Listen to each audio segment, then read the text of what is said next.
today will be at 4:45. There's a late Marv at 8 tomorrow morning.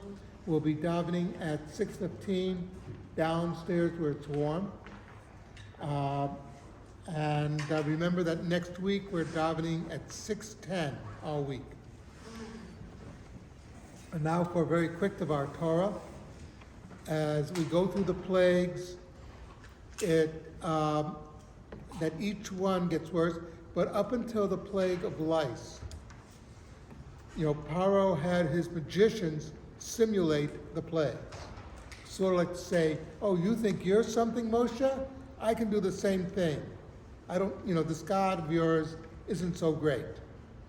So in other words, Paro causes as much damage to prove Moshe is wrong as what Hashem is doing to Egypt.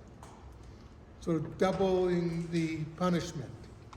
And then at the plague of lice, of course, the magicians say, we can't do that. This is the finger of God. We cannot copy.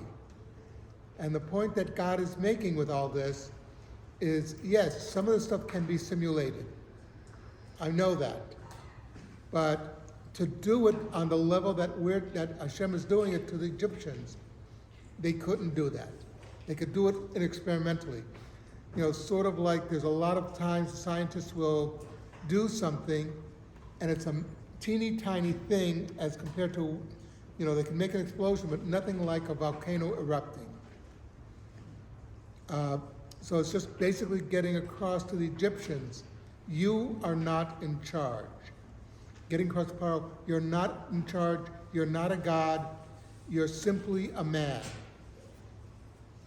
As they say at the end of the day, teaching Paro at the end of the day, it doesn't matter with the chess set, which is a pawn and which is a king. They both go down into the same box. The second minion is downstairs.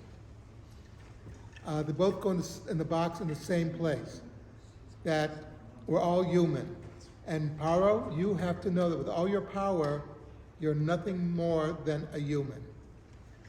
Sort of reminds you that a king in Israel had to have a Sefer Torah in front of him at all times to remind him that you might be king and you might be powerful, but you have to follow the same halacha as everybody else in your kingdom.